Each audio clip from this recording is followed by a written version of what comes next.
नमस्कार, आप सभी का बहुत बहुत स्वागत है। मेरा नाम रूबिका लियाकत है। आप इस वक्त गूंज देख रहे हैं।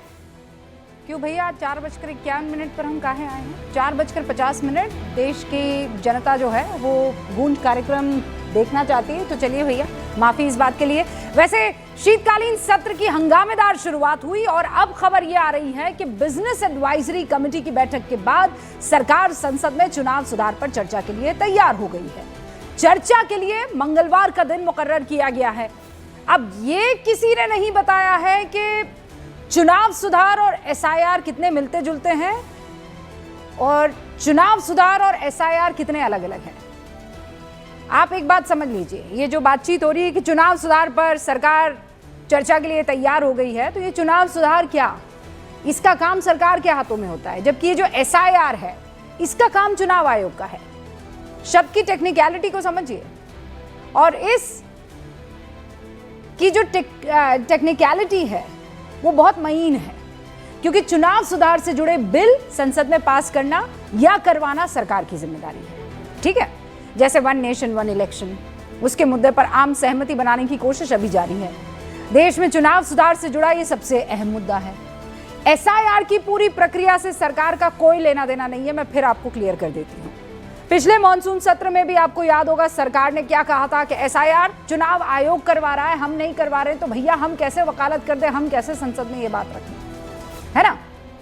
इससे पहले संसद में दूसरे दिन भी काम के नाम पर सिर्फ शोर शराबा और हंगामा ही हुआ। पहले दिन तो आप जानते हैं, पता नहीं क्या क्या हो गया, गाड़ी में कुत्ता भी आ गया, सांसदों की तुलना भी कर दी गई।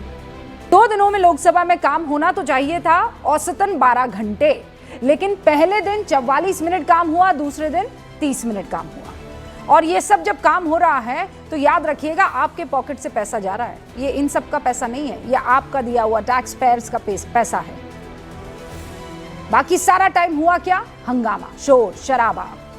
न सिर्फ लोकसभा में बल्कि राज्यसभा में भी हंगामे की ऐसी तस्वीरें देखने को मिली है। विपक्षी सांसदों के हंगामे के बीच सरकार ने एक बार फिर यह दोहरा दिया, रिपीट किया कि वो चर्चा के लिए तैयार है। संसदीय कार्य मंत्री किरेन रिजिजू ने जो कहा वो आपको जानना चाहिए। उन्होंने कहा चुनाव सुधार के मुद्दे पर सरकार चर्चा के लिए तैयार है, लेकिन इसके लिए विपक्ष अपनी शर्तें नहीं लगाएगा। इस पर नेता प्रतिपक्ष मल्लिकार्जुन खड़गे चर्चा के लिए नियम की शर्त पर अड़े रहे।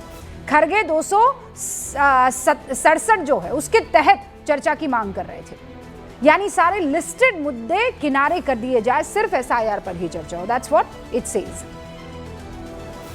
है ना, नियम 267।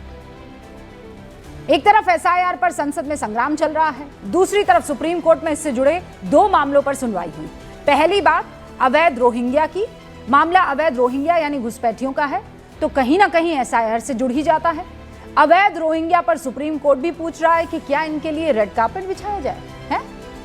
सुनवाई के दौरान सीजेआई सूर्यकांत ने कहा, आप जानते हैं कि ये लोग घुसपैठी हैं, हमारे नॉर्थ के बॉर्डर बहुत संवेदनशील हैं, रोहिंग्या सुरंगों के जरिए देश में घुसते हैं, आपके यहाँ आश्रय भोजन का अधिकार मांगते हैं, वो अधिकार जो देश के गरीब बच्चों का है, गरीब परिवारों का है। देश में क्या क्या हो रहा है आप जानते हैं। और ये मैं नहीं कह रही हूँ, शब्दशाह पढ़ के सुना रही हूँ सीजेआई की बात। अगर कोई गैर कानूनी तरीके से देश में घुसता है, ये कह रहे हैं सीजेआई, तो क्या आप चाहते हैं कि हम उनके लिए रेड कार्पेट बिछाएं? ये पहला मौका नहीं है जब इस तरह से किसी एक मुद्दे को उठाकर विपक्ष ने संसद को नहीं चलने दिया। इससे पहले भी ऐसे कई वाकये हुए, लेकिन उन मुद्दों का क्या हुआ जानते हैं आप? पिछले मॉनसून सत्र के दौरान बिहार में एसआईआर के विरोध में विपक्ष ने पूरा सत्र काम नहीं होने दिया। नारेबाजी, हंगामा, संसद में मांग हुई एसआईआर पर चर्चा करो, चर्चा करो। मामला सुप्रीम कोर्ट पहुंचा। कोर्ट ने क्या कहा? एसआईआर की प्रक्रिया पर रोक नहीं लगेगी, मतलब उन्होंने इनकार कर दिया।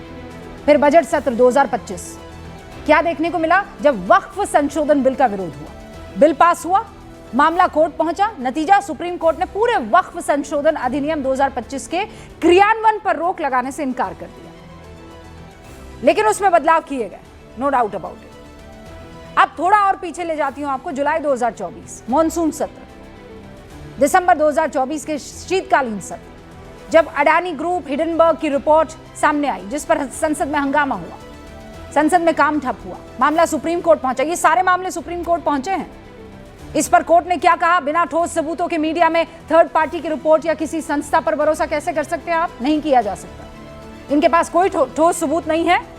इस मामले की जांच के बाद सेबी यानी securities and exchange board of India ने अडानी ग्रुप को क्लीन चिट दे दी। ऐसे मामलों की लंबी चौड़ी लिस्ट हमारे पास मौजूद है, चाहे वो मामला सीबीआई ईडी का दुरुपयोग हो, पेगासस जासूसी हो, राफेल लड़ाकू विमान के सौदे में कथित तौर पर भ्रष्टाचार का आरोप हो। हर मामले में हंगामा हुआ और फिर अदालत भी पहुंचे ये लोग। विपक्ष को क्या वहां से हाथ लगी? हताशा। ऐसे तमाम मामलों में जब संसद में हंगामा हुआ तो बर्बाद रुपया किसका हुआ? आपका और हमारा। कामकाज नहीं होने दिया, असर किस पे पड़ा? आम जनता पर। अब एसआईआर पर भी विपक्ष को एक झटका सुप्रीम कोर्ट से लग चुका है। शुरू करते हैं गूंज।